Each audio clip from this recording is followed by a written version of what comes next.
Segundo Samuel, capítulo 15. Algum tempo depois, Absalão adquiriu uma carruagem, cavalos e uma escolta de 50 homens. Ele se levantava cedo e ficava junto ao caminho que levava à porta da cidade. Sempre que alguém trazia uma causa para ser decidida pelo rei, Absalão o chamava e perguntava de que cidade vinha. A pessoa respondia que era de uma das tribos de Israel e Absalão dizia: "A sua causa é válida e legítima, mas não há nenhum representante do rei para ouvi-lo." E Absalão acrescentava: "Quem me dera ser designado juiz desta terra. Todos os que tivessem uma causa ou uma questão legal viriam a mim e eu lhes faria justiça." E sempre que alguém se aproximava dele para prostrar-se em sinal de respeito, Absalão estendia a mão, abraçava-o e beijava-o.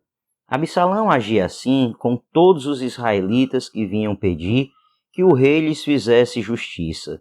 Assim, ele foi conquistando a lealdade dos homens de Israel. Ao final de 4 anos, Absalão disse ao rei: "Deixa-me ir a Hebrom para cumprir um voto que fiz ao Senhor. Quando teu servo estava em Gesur, na Síria, fez este voto: se o Senhor me permitir voltar a Jerusalém, prestarei culto a ele em Hebrom." "Vá em paz", disse o rei, e ele foi para Hebrom. Absalão enviou secretamente mensageiros a todas as tribos de Israel, dizendo: "Assim que vocês ouvirem o som das trombetas, digam: Absalão é rei em Hebrom." Absalão levou 200 homens de Jerusalém. Eles tinham sido convidados e nada sabiam nem suspeitavam do que estava acontecendo. Depois de oferecer sacrifícios, Absalão mandou chamar Aitofel da cidade de Gilo, conselheiro de Davi. A conspiração ganhou força e cresceu o número dos que seguiam Absalão. Então um mensageiro chegou e disse a Davi: "Os israelitas estão com Absalão." Em vista disso, Davi disse aos conselheiros que estavam com ele em Jerusalém: "Vamos fugir. Caso contrário, não escaparemos de Absalão. Se não partirmos imediatamente, ele nos alcançará, causará a nossa ruína e matará o povo à espada." Os conselheiros do rei lhe responderam: "Teus servos estão dispostos a fazer tudo o que o rei, nosso senhor, decidir." O rei partiu, seguido por todos os de sua família. Deixou, porém, 10 concubinas para tomarem conta do palácio. Assim, o rei partiu com todo o povo. Pararam na última casa da cidade e todos os soldados marcharam, passando por ele. Todos os queretitas e peletitas e os 600 giteus que o acompanhavam desde Gate. O rei disse então a Itai, de Gate: "Por que você está indo conosco? Volte e fique com o novo rei, pois você é estrangeiro, um exilado de sua terra. Faz pouco tempo que você chegou. Como eu poderia fazê-lo acompanhar-me? Volte e leve consigo os seus irmãos. Que o Senhor o trate com bondade e fidelidade." Itai, contudo, respondeu ao rei: "Juro pelo nome do Senhor e por tua vida, que onde quer que o rei meu senhor esteja, ali estará o teu servo para viver ou para morrer." Então Davi disse a Itai: "Está bem, pode ir adiante." E Itai, o giteu, marchou com todos os seus soldados e com as famílias que estavam com ele. Todo o povo do lugar chorava em alta voz enquanto o exército passava. O rei atravessou o vale do Cedron e todo o povo foi com ele em direção ao deserto. Zadok também estava lá. e com ele todos os levitas que carregavam a arca da aliança de Deus. Abiatar também estava lá. Puseram no chão a arca de Deus, até que todo o povo saísse da cidade. Então o rei disse a Zadok: leve a arca de Deus de volta para a cidade. Se o Senhor mostrar benevolência a mim, ele me trará de volta e me deixará ver a arca e o lugar onde ela deve permanecer. Mas se ele disser que já não sou do seu agrado, aqui estou. Faça ele comigo a sua vontade. Disse ainda o rei ao sacerdote Zadok: fique alerta, volte em paz para a cidade, você, Aimaas, seu filho, e Jonatas, filho de Abiatar. Pelos desfiladeiros do deserto, ficarei esperando notícias de vocês. Então Zadok e Abiatar levaram a arca de Deus de volta para Jerusalém e lá permaneceram. Davi, porém, continuou subindo o monte das oliveiras, caminhando e chorando, com a cabeça coberta e os pés descalços. E todos os que iam com ele também tinham a cabeça coberta e saíam chorando. Quando informaram a Davi que Aitofel era um dos conspiradores que apoiavam Absalão, Davi orou: ó Senhor, transforma em loucura os conselhos de Aitofel. Quando Davi chegou ao alto do monte, ao lugar onde o povo costumava adorar a Deus, veio ao seu encontro o arquita Husai, com a roupa rasgada e com a terra na cabeça. E Davi lhe disse: não adianta você vir comigo, mas, se voltar à cidade, poderá dizer a Absalão: estarei a teu serviço, ó rei. No passado estive a serviço de teu pai, mas agora estarei a teu serviço. Assim você me ajudará, frustrando o conselho de Aitofel. Os sacerdotes Zadok e Abiatar estarão lá com você. Informe-os do que você souber no palácio. Também estão lá os 2 filhos deles, Aimaas e Jonatas. Por meio deles, me informe de tudo o que você ouvir.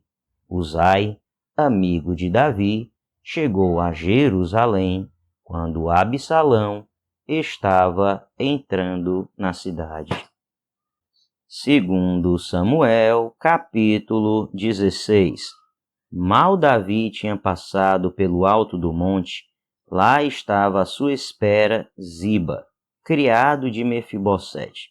Ele trazia 2 jumentos carregando 200 pães, 100 bolos de uvas passas, 100 frutas da estação e uma vasilha de couro cheia de vinho. O rei perguntou a Ziba: por que você trouxe essas coisas? Ziba respondeu: os jumentos servirão de montaria para a família do rei, os pães e as frutas são para os homens comerem, e o vinho servirá para reanimar os que ficarem exaustos no deserto. Onde está Mefibosete, neto de seu senhor? Perguntou o rei. Respondeu-lhe Ziba: ele ficou em Jerusalém, pois acredita que os israelitas lhe restituirão o reino de seu avô. Então o rei disse a Ziba: tudo o que pertencia a Mefibosete agora é seu. Humildemente me prostro, disse Ziba, que o rei meu senhor agrade-se de mim. Chegando o rei Davi a Baurim, um homem do clã da família de Saul, chamado Simei, filho de Gera, saiu da cidade proferindo maldições contra ele. Ele atirava pedras em Davi e em todos os conselheiros do rei, embora todo o exército e a guarda de elite estivessem à direita e à esquerda de Davi. Enquanto amaldiçoava, Simei dizia: saia daqui, assassino, bandido. O Senhor retribuiu a você todo o sangue derramado na família de Saul, em cujo lugar você reinou. O Senhor entregou o reino nas mãos de seu filho Absalão. Você está arruinado porque é um assassino. Então Abisai, filho de Zeruia, disse ao rei: Porque esse cão morto amaldiçoa o rei, meu senhor? Permite que eu lhe corte a cabeça. Mas o rei disse: Que é que vocês têm com isso, filhos de Zeruia? Ele me amaldiçoa porque o Senhor lhe disse que amaldiçoasse Davi. Portanto, quem poderá questioná-lo?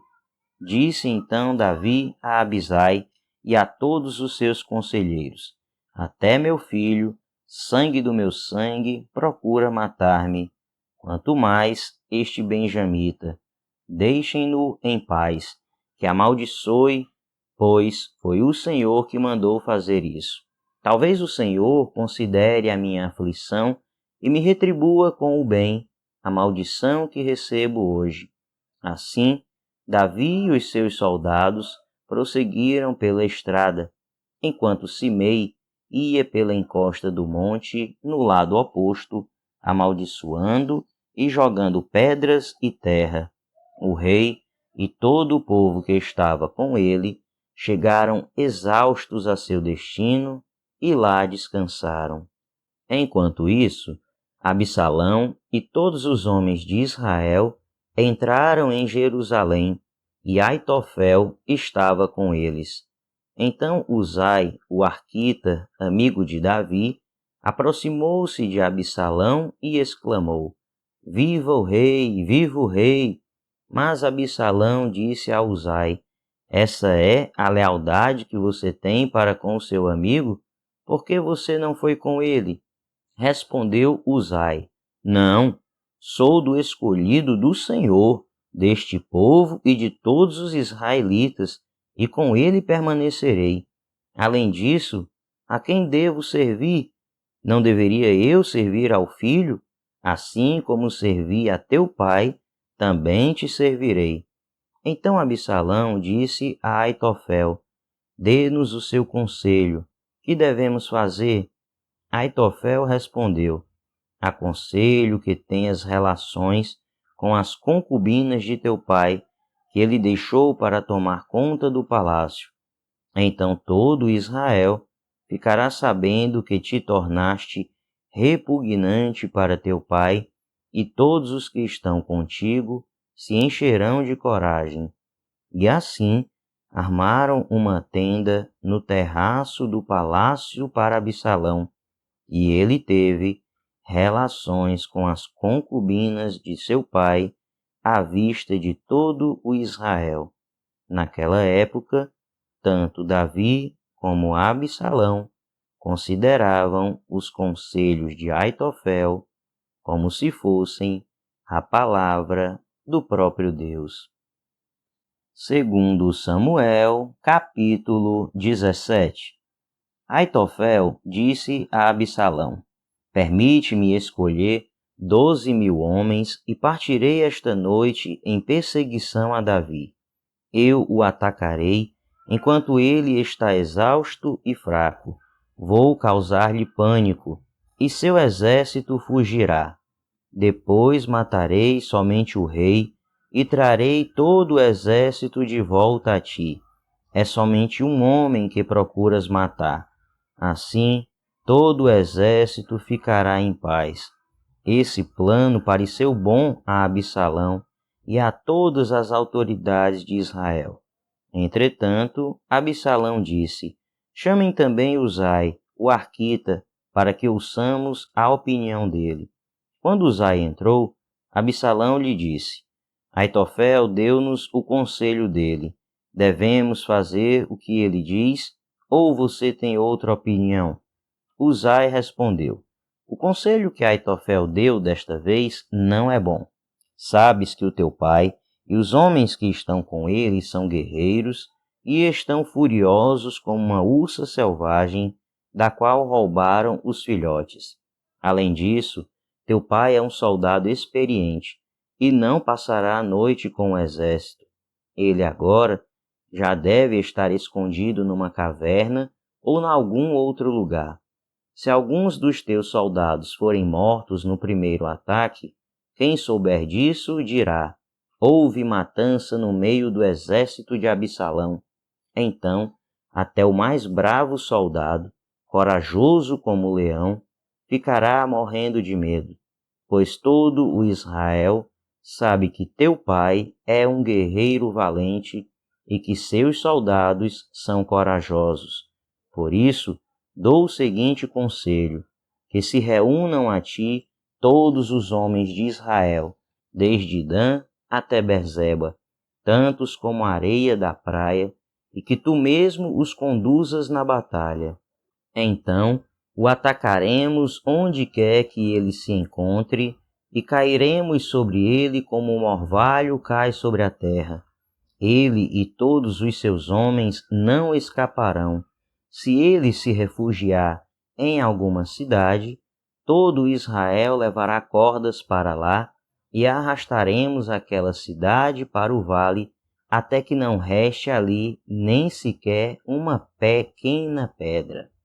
Absalão e todos os homens de Israel consideraram o conselho de Uzai, o arquita, melhor do que o de Aitofel, pois o Senhor tinha decidido frustrar o eficiente conselho de Aitofel a fim de trazer ruína sobre Absalão. Uzai contou aos sacerdotes Zadok e Abiatar o conselho que Aitofel dera a Absalão e às autoridades de Israel, e o que ele mesmo lhes tinha aconselhado em seguida. Então pediu que enviassem imediatamente esta mensagem a Davi: não passe a noite nos pontos de travessia do Jordão, no deserto, mas atravesse logo o rio, senão o rei e todo o seu exército serão exterminados.